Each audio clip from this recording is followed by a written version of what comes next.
Well, welcome everybody. We'll go ahead and get started. So, I never know how long this is going to take. I'll keep you here as long as you need to, and as long as it takes for us to cook something. My name is Kelly Moore. I'm with the MSU Extension, and I'm out at the Missoula County Extension Office. So we are going to be moving to that great new building on the fairgrounds by the Butterfly House and Insectarium. So we're going to have a pretty fabulous kitchen there too one of these days. So looking forward to that. Thank you for all for coming tonight, and I appreciate you being here. I enjoy doing this, and hopefully you will enjoy watching. And please talk anytime you would like. If you have comments to make, if you think I could be doing something better, I'm always open to whatever. I've been cooking a long time. I did catering for probably about 12 years, so I learned a lot from that. But I'm still learning, so I don't ever say I know everything there is for sure. Tonight I thought it would be fun to do something, since it's on Friday, kind of a St. Patrick's Day. That's right. For those of us who have Irish heritage or Scottish heritage is mine as well. So I thought it would be fun to make something, maybe just not the typical corned beef cabbage kind of thing. Cabbage is going to be focused on tonight, but we're going to make something called Colcannon. So, which is pretty basic ingredients for sure. I always like to talk about the food history because I think that's important, and that's how you learn a lot of things. Nice. Welcome, come on in. We need to pull up another chair. We will do that, or you can sit on that too if you want to be comfy. How are you? Good to see you, Nancy. Probably there, just because we're filming too, so thank you. All right.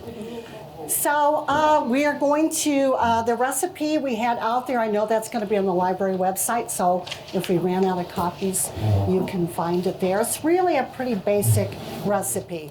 And when we talk about Irish heritage, usually the potato comes up. Does anybody know a little bit about Irish history? Or Okay, so there was something called the potato famine. Yes. But potatoes were not the number one crop or food in Ireland back in the history. They ate a lot of seafood, a lot of vegetables, grew their own. But as other people started coming in and trying to take over, as they tend to do, don't they, even in these days, then people who had more money were able to have the things that the people who were the pretty much just the Irish population were not able to have.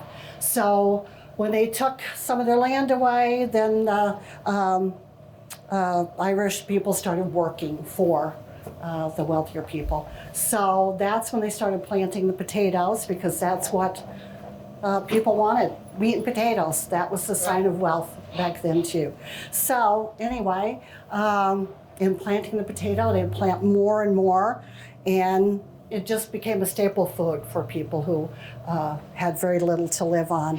So they also had a lot of butter, which is one of my favorite things, cheese and all those things. So when the potatoes rotted, and so it was pretty serious. So it lasted for several years. So that's why a lot of people ended up coming over to America after the potato famine. It's very interesting history, so I invite you to read about that. And what a better place to find? There is no better place to find about history than here at the library. So we're very fortunate to have a beautiful library. Yes, so I didn't want to make the typical corned beef. I'm not crazy about corned beef myself. I don't know what you guys think about it, but I've had 4 people come and ask me if I was making. I said no, so they left. so thank you for staying. Yeah, that's what I love corned beef because I only eat it Well, that's Sporadically. right. I wouldn't eat it once a week. Yeah. Once a year is fine. Sure. And if it's done well, then Yeah. it's certainly okay. Tender. Yeah, I've had probably a little too much. I never put the pickling spice mixture in with it. I make my Oh, own. don't you? Okay. No. Maybe. We are making the Irish Colcannon, so it's just kind of some basic ingredients, and you'll recognize it as we're going along here, what it is. But yeah, that's the thing about corned beef. A lot of us have had some bad corned beef, so they just don't. That's why I don't particularly like it. But there are a lot of other dishes to choose from, and this is something you would have the ingredients more than likely in your home. So definitely we have some cabbage here. We're going to saute this separately. You'll find a lot of recipes that say some different things. I always compare 4 or 5 recipes before I choose one. And I just like the simplicity of this one, but also there were some alterations that you can make, and that's what we're going to do tonight, because I never stick to a recipe. I always like to make things up. And sometimes it's better if you do that, but just make sure you write it down. Because when you don't write it down, people ask you how you made it. You think, hey, I don't remember. Oh, good, these guys are getting done here. So we have potatoes cooking. And the difference here, because when you make mashed potatoes, how do you usually make them? I mean, how do you usually cook your potatoes? Everybody? What's that? Yeah, you usually boil them, right? Mm-hmm. And we're not doing that tonight. And that is very hot. This is a steamer. Oh. So a steamer, the steam cooks the potatoes, but the potatoes aren't sitting in the water, because what ends up in the water? All the nutrition, yeah, a lot of it. Plus the potatoes just maintain that much moisture, and it makes them really smushy and yeah. What kind of potatoes are you using? That's a good question. I was going to get to that too. I'm sorry. No, don't be sorry. Please, you ask anything you want. I love the word collaboration, and I like my potatoes to collaborate, so I've picked out a few russet potatoes because they stick together pretty well, and Yukon Gold. I love them. Because they have a nice flavor. So between the two of them, they'll provide flavor and a little body. So that's what we're doing there. Yes. To steam them. You know, this is the first time I've used a steamer, so I'm finding out how long it takes. That's a good question. How many potatoes did I use? They were probably medium size, and I had about 12. So it's been going now for about 20 minutes or so. It takes a while for the entire pot to heat up, of course. And so once it gets going, it's pretty fast. How long did you say they've been going? Once the water starts boiling, it creates that steam. It's only been on about 20 minutes or so, 20, 25 minutes, yeah. And I suppose any of you like the Instapot and all that, you know, that would be another good option. Yeah, I have a hard time not being able to lift a lid and look in there, so that's the hard thing about the Instapot. So those potatoes are going to be ready to go. And there's a lot to how you mash potatoes. We're going to get to that too. Also in this recipe, it has some cabbage, because that's just an important part of St. Patrick's Day, isn't it? Yes, I think that's it. And again, how many of us have eaten cabbage that was so smushy and overcooked that, yeah, nobody wanted to eat that. So we are going to switch that up a little bit. I'm going to saute the cabbage, and that's why I have this handy induction burner. So we're going to get that going. And let's see, whoops. Okay. And so I'm going to just add a little bit of olive oil. We will use plenty of butter, but butter burns pretty easily. So we're just going to pour a little bit of in there. Also, this recipe calls for using some green onions. I thought, oh, we're going to mix it up a little bit too. And we're going to use this thing here. Does everybody recognize this? A leek. Yeah. Okay. And we'll get to that. Also, you can interchange, although we're going to use both today, the cabbage, and I chopped up a little bit of, not spinach, kale, yes. And this is like the dinosaur kale, so the long, really dark green. And I mean, both of these are good for you for sure. But the darker the vegetable, the better it is for you. So that's why we're using that a little bit. Plus, it adds a little bit of color in there too. All right. Let's see. I'm going to see if I remember where all the stuff is. It's always new whenever I come in here again. Because I always forget to bring a pot holder. Well, I'm just going to use this. Because I think these are probably done. So I'm going to just go ahead and turn the pot off. Because if they sit here too long, they're going to just be pieces of mush too. We don't want that. So, all right. So do you start that, do you put the potatoes in before it's steaming like you would with regular? I do that because it's so hot that steam will really burn you very easily. Okay. And I have two, this pot is so nice because it has this in there, sweet, which is great for like pasta or something. Yes. But, and when this cools down, I'll show you, it's about this height. So then you can just put that in there. So it works really well. Okay, so I'm going to go ahead and start this cabbage. What I did too to slice it, first you got to take the core out of the cabbage, you know, which is pretty tough. So then I just put it down, slice it this way, and then just chop it across again. Or you can use some on the food processor too. There's a grater on there. So the reason I cook it this way is it's not going to get mushy.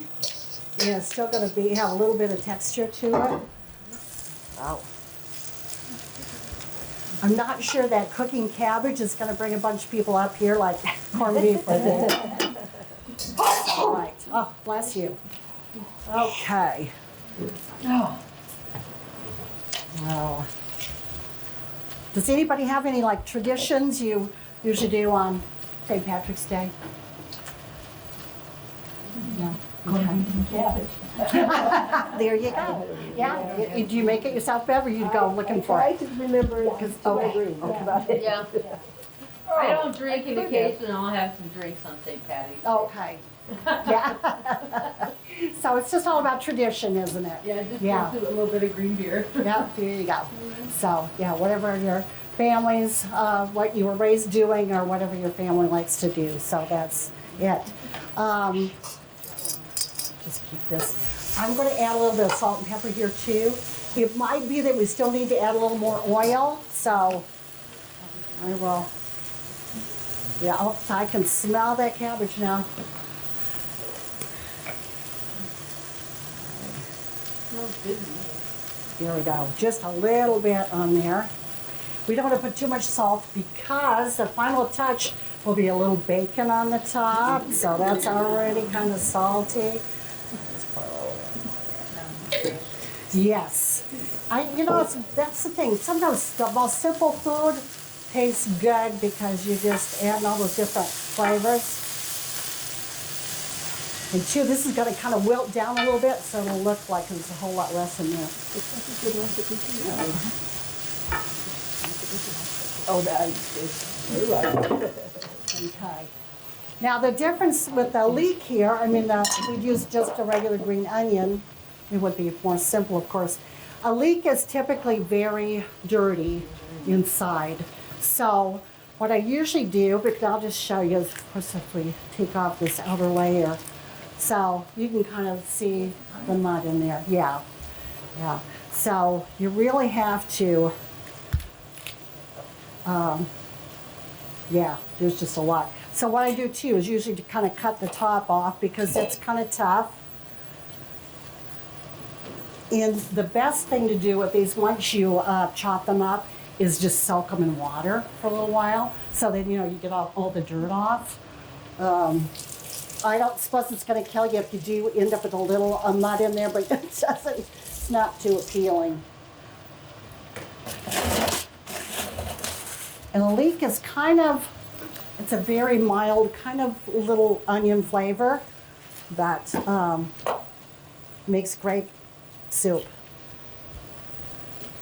So what I'm gonna do is slice them up a little bit here, pretty thinly. So it's just kind of like this is what it's gonna look like. And then I will put it in a little water to wash them all off. You can add garlic in here too. I didn't add that because sometimes it's a little strong flavor. So. Plus just another nice green, so it's a nice bright green.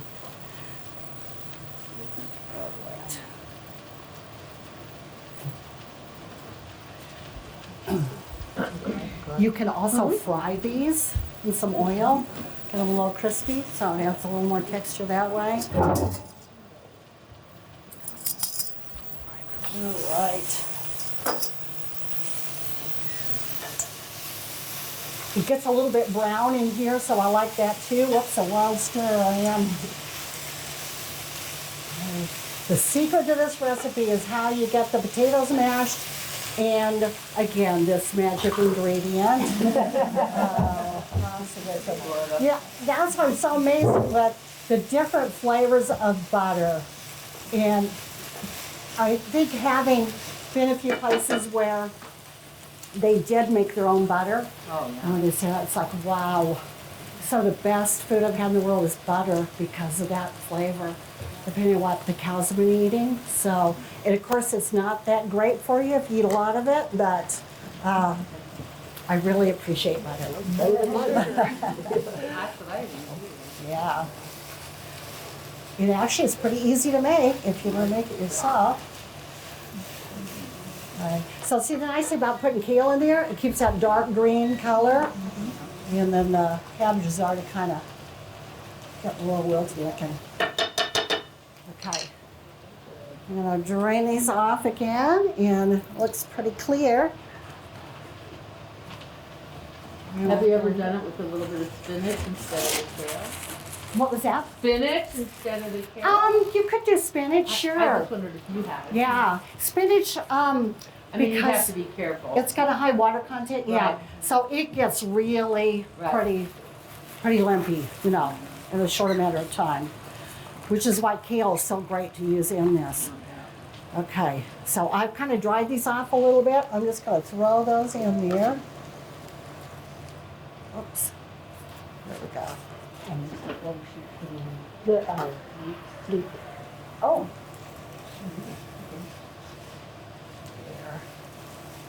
And if you've been here before, you know I am not a neat and tidy cook. I'm kind of a mess, but it's just the way I roll. Okay, so that's just, we're gonna turn that down a little bit. Okay, just let that cook slowly. All right, now we're gonna get to our potatoes here. So you have to be really careful because steam is the worst burn you could possibly get. Move this out of the way. And the nice thing about this, it's got these little handles, but lifting them out of here.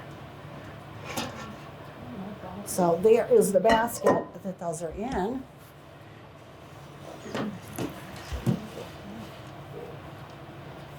All right. So, and I kind of just let this drain for a few minutes too, because you want to get these as dry as you can, because that's what's going to make a better mashed potato. Because if you've ever had like some gluey kind of mashed potatoes that are, yeah, it's just not good. Keep these turned a little bit. I did put out another recipe out there too for a soda bread, and that's kind of another traditional thing. Has anybody ever made their own soda bread? It's very easy, yeah. Sometimes there's buttermilk in there, sometimes not. So there's just so many different recipes. This one I thought I would try first before I just brought it and said, here, taste this. But it was made in a skillet, and I like to use cast iron because it retains the heat so well. You get like a crispy outside, which I love. And so that recipe does take about an hour, so I knew we wouldn't have time here to do it. But I really highly suggest you try it. Yes, it will be on the website. There's some fruit in soda bread, so raisins, and I threw in a few dried currants. I like those because they're a little smaller, and it has caraway seed in there. So a lot of people say, I don't like caraway seed, but when you have it in there, it's such a nice flavor. And that's why they recommend you have it with cheese, apple, whatever. And yes, I'm gonna start working for the butter lords on this. I love butter. Yes, that's just the best, isn't it? Yeah, so that's why, and I have some small pieces for you to try. I did make it a couple of days ago, but it still tastes good to me. But it was really good hot out of the oven too. I did not put, well, I think we might have some butter left over, Nancy, so we're gonna be good. I know, I'm hungry too. I walked over here want by the butter. time we got here. And also a little more dairy because we're going to use a combination of whole milk and cream, because if you're gonna do it, you might as well have the full flavor, right? That's right. It's that fat content, yeah, that you get. So I would not recommend you use skim milk. 2% you can get away with that, but I wouldn't use 1% more skim, because then you just don't do it. You're just not gonna have the same flavor. Yeah, sometimes you'd rather eat less of something if there are more calories and have that flavor, or that's the way I feel, rather than eating a whole big bunch of something that's supposed to be less flavor for whatever reason. Okay, so, and like I say, I'm gonna use a combination of the two because I just like the richer flavor. I'll open this up here.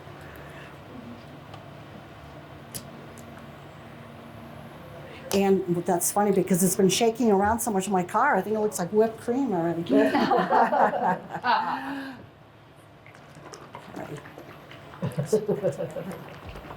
Yeah, any questions, just please, or comments, whatever. Welcome those for sure. Right. So what brand of butter are you using? Well, see, that's because I don't want to be a butter snob. Because I use a lot of butter for cooking and baking. So, like everybody, I'll go to Costco and get what they've got. But there are some other brands that are coming out. There's one butter, and it is at Costco. It is from New Zealand. Anytime you have cows that are totally grass-fed, it's a whole different taste of butter than what you might have otherwise. I like to get unsalted butter for baking because sometimes it changes the results because you're adding extra salt. Although I like to have unsalted butter for bread or whatever. This is a salted butter, but I like the flavor because it's from grass-fed cows. But it's kind of pricey, and I don't buy it very Kerrygold, often. is that what you have? That was good also. That's what I buy, and then I just use it for taste. Sure, not for everyday taste, yeah. stuff.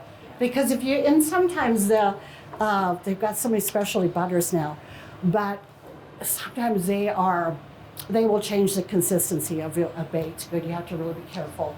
Right. So what kind do you have? Well, this one actually is called Vital Farms, Okay. which I think this brand is sold at Walmart and I can't remember, lots of other places. Vital And Farms. this is a strange thing because this butter is from Austin, and my kids live there, so I first tasted it when I was there, and I just loved it. And of course, now they've sold out, I'm sure, to some big company, and but I still like the flavor of it. Yeah. So, but there's a lot of good choices out there, for sure. The Land O'Lakes is always good for me. Yeah. Yeah, that Irish butter at Costco. Yes. That's good. That is good, yeah. So, and again, you don't want to just eat sticks of butter every day because that's not good for us, but for a treat now. I don't want to hear you say that. Well, and I've watched so many things where people have switched totally to olive oil, which I use mostly olive oil. But even as far as putting it on their toast, and that's an acquired taste. Yeah, I have a hard time switching over to that. But So dunking it. Yeah. yeah, so it's all moderation, is it? Not everything. So, but you still gotta enjoy yourself too. Yeah. Oh, yeah. And that's getting a good consistency. Okay, I think we're gonna be ready to mash our potatoes here. Now that I know all the water is out of there, so well, we got a tablespoon. I'll put that up. And I'm even gonna dry my bowl out because I just want to have as least water possible. I had instant mashed potatoes for the first time in my life. And it's really important in this recipe too. Somebody in my family used to do potatoes, but he got the blender out all the time, or the mixer, which was great. He was willing to help, but that's really not a very good way to get the best potatoes. And so we're just gonna go this route, the old style way. Because you still want them to have a little bit of hold to them. You don't want them to be, yeah, disgusting goopy. They are. So I'm gonna go ahead and turn this off because I think that's about where we need that to be. Okay. Okay. All righty.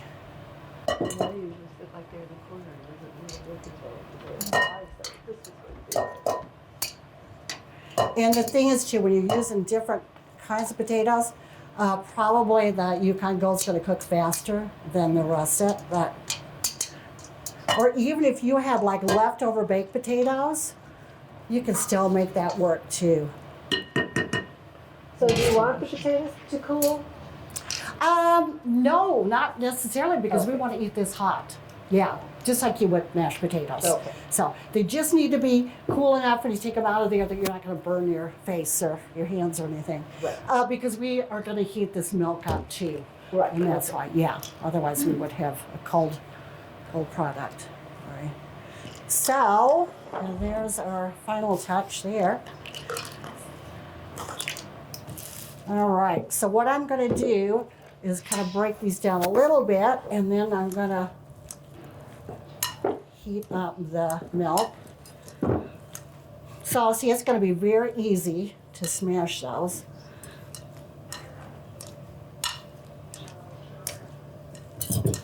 Okay.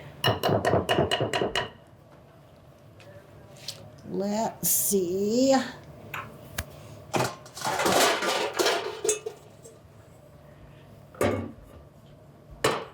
Yeah, the last time I used this burners, I burned something in here, so I have to pay attention for sure.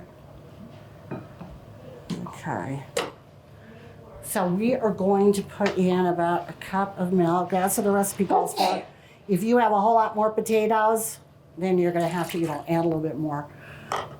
And I'm just gonna put probably about 1/4 of a cup of whipping cream. And then we'll see how it goes. Okay. And of course, milk will scald very easily and burn, so you've got to keep your eye on it. So the recipe here says a cup of milk or a cup of cream or half milk, half cream, or what do you do? You could, that's what you could do. Just do half and half, or you can just do 3/4 milk, 1/4 a cup of cream, whatever works. And then I'm going to just eyeball it again too when I'm pouring it in. Because once you pour too much in, then it's a lot harder. You got to, what are you going to do? But we have some cabbage to take up some of that liquid too. Oh, okay. So that's going to be Good to know, because you're the. talking to a person who needs to follow a recipe. That's right. I don't like. It must have to do with my rebellious nature. I don't know. No, it is good to follow a lot of recipes. Yeah. If it's baking, you have to follow it. Oh, if that's you want true. to, yeah. It's harder to, you don't want to make it up as you go along. So, let's see. I'm done with that. Oh, cold somewhere? And of course, how can you tell if milk is scalded? Does anybody know? It has a little film on top. It has a film on the top. Yeah, yeah. And that's not a bad thing. I mean, you can still use it. And I don't know if any of you here worked for our chocolate one last month, but that's how we melted the chocolate. Yeah, we poured the scalded cream on the chocolate. You did put the scalding, you didn't scald the cream, did you? Yes, we did. Yeah, it was all whipped cream, and we just kind of scald it and let it boil, and then you poured it over the Oh, chocolate. so you and did just want it mixed scalded? Yeah. Oh, I didn't know that, okay. I knew you wanted it warmed up, but I didn't know. Right, Okay. didn't have to be scalded. And no, this one doesn't either. We just want to make sure it's warm without me sticking my finger in there. Yeah. Just what I would do at home. Whoops. Okay. And again, we'll season some more, but we just don't want to do that until we get everything, because definitely these are going to need some more salt. We know that. And we're going to use some of the salted butter for that, which we gotta cut it here. Supposed to cut it in 3 pieces. Yeah, I don't either, but the pudding was really good, so I'll put it together. Okay. But just in case, Yeah, we're gonna keep that one too. too, so. Oh, good. Right. And even salt, there's a lot of difference in the taste of salt. Have you ever tried? If you want to do an experiment, just go to where they have bulk salts, get just a little bit, take it home, and then just taste it. It's really interesting. It's like I would never eat like a certain salt that's in a box that you pour out. It is so salty. Yeah, and it just makes you realize when you start putting the salt on, the difference in taste. Pardon? I like to use it's called Diamond. It's like a kosher salt. It's in a big red box. I mean, there's a lot of good options out there, but I find that's the best for me to use for baking and stuff. So, yeah. Okay. You are very warm now. Okay. So, I'm going to put one of these pieces of butter in here. Start melting. Or 2 pieces of butter. Since we have. Should have melted the butter with the. Right, that's why I always bring extra butter. Okay, then I'm just gonna go ahead and pour this in here. Because that's the thing, you want them to stay nice and warm. And then we're just gonna start smashing this way. And it doesn't matter if they're like perfectly smooth, like you gotta, unless somebody has a real problem with lumpy mashed potatoes. Because this one needs to have a little bit of body to it still. All right. So now, I'm going to just sprinkle a little salt in, but I won't put too much because I'll wait and taste at the end. Because that would be too much. That would be too much. No, we're not. We're not, but I would think I'm putting in too Oh, much. I know, but I just got used to using these strange things. Yes. I just can't shake too much. Yeah, it is better for sure. That's what I hear. Put a little bit in your spoon.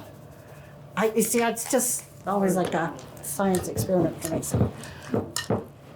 So already you can see how nicely they're not like goopy and sticking together. And that had a lot to do with getting all the water off of there. I am so tempted to come up and just go like that. I know, it's very hard not to do that. Well, you will get to taste some for sure. So we are now going to put this in there. We're just going to incorporate that. And another nice thing about this, it really does stretch your potatoes, which was probably another reason why this recipe came up. Because these things they have them available. And, okay, now we're going to use our spoon. So see, it's a beautiful color. It is beautiful. Yeah.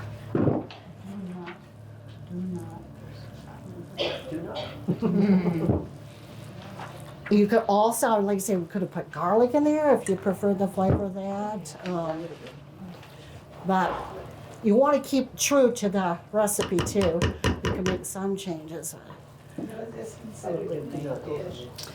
Yeah, but it will, or I mean, you could have a side dish as well. But a lot of times, yeah, I'm sure they have this just for, this was the main thing, and then with a little bit of soda bread and potatoes, kind of stick to your ribs for sure, don't they? Okay. All right, now and then don't watch, because I do have to take a taste. I would not feed you something that does not taste good. So, so if you count on me to let you know. Needs a little more salt. Need more butter. A little, yep, that's true, a little more butter. It's nice because the cabbage is still kind of a little crispy or a little chewy, so that's a really good texture. And this is a very inexpensive thing to make too, if anything is these days, but no. I only used half a cabbage, so that was plenty to put in here. So, your leftover thing at class at the senior center, what would you have us to do with the leftover potatoes? I would have you make potato cakes out of this. So, yeah, which are really good. And these are pretty sturdy, but when you do potato cakes, typically I add a little bit of flour in there, and then you just kind of form them and then just fry them in a little bit of butter or What olive can oil. you use instead of Yeah. flour? What's that? What can you use instead of flour? Well, you could use some like gluten-free flour as well. Would that be the concern about using flour? Yeah. Flour. And you know, again, they might hold up well enough that you wouldn't have to add anything else in there. You could just Okay, fry so it. we can do without, okay. Cheese is a pretty good binder. Oh, okay, there's, No, yeah, as long as you didn't. Oats, maybe? Yes, there you go. As long as you didn't fry them at a really high heat. oh, Um, I think would you could add it. kind of dredge them in a little cornmeal if you wanted, something like Cornmeal, that. okay. Yeah. Just- You Thank you. ever add an egg to them when you're? There you go. Yes, that's a great idea. I love to have an egg on anything, so Yeah. that's perfect. Yeah, that's all good. And even leftover mashed potatoes, you know, if you wonder what Right. to do with them. Yeah, and have them that way. Okay. Now what I'm kind of doing here is, and this is what the recipe called for too, kind of make a hole in the center. And then guess what we do with that hole in the center? More butter. More butter. I love it. I mean, it looks like we've used a whole lot, but I haven't really. I think we're all on the It same all comes out, page. because I still have a stick left here. So I'm just gonna cut Yeah, those there in you two, and you put those in the middle so it can kind of melt into the dish there. And then, you know what we're gonna put over the top of that? We're gonna just put a little applewood smoked bacon. So, just sprinkle that on the Applewood top. smoked bacon. Oh, apple. Yeah. Okay. See, the nuclear apple. There's some recipes that call for ham. You could put ham in there. Yeah. So there you go. Beautiful. That's it. Thank you. But the best part is you're gonna taste it. You're gonna taste it for sure. And this is the soda bread. Oh, you did. So I've just cut it into small pieces, but it has a very nice color to it, and Yep. it's, yeah, I'm anxious to see what you think of this. I did use golden raisins because I like the flavor of those better. You don't have to soak them in anything, you just throw them right in the recipe. And I mean, I guess you could use some other, if you had nothing else, you use dried cranberries, that might be interesting to see. So, Butter in the I'm middle. going to, though, put some butter on a plate, and then you can taste And both this. of you will need to get the soda bread and share the joy you guys are having, because I can't eat it. What was that? The soda bread, I can't eat it. Oh, okay, yes, I I'm sorry. I can't. forgot to do a gluten-free That's- version. You're, That's that's okay. remember that. You're going to do a gluten-free cornbread for me someday. Oh, there you go. Well, yeah, I'd be happy to do that. I'll keep you from getting round. Okay, let's see if I can find that. Oh, line. me. All that gluten right here.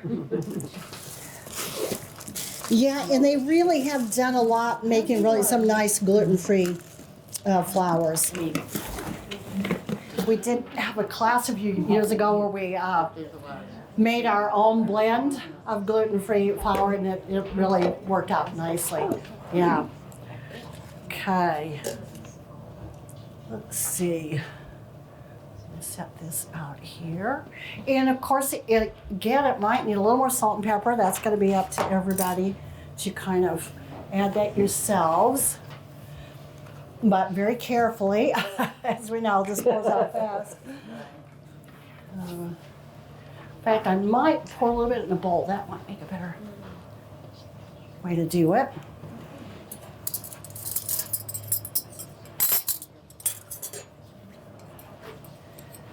Okay, and I'll come around and serve that on a plate, and then you guys can grab some bread and butter.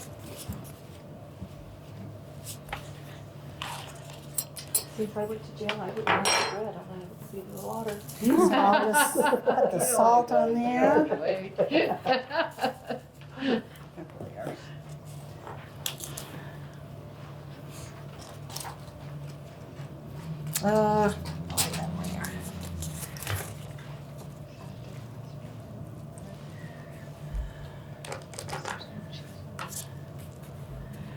All right, so just come on up and grab one. It is, yeah.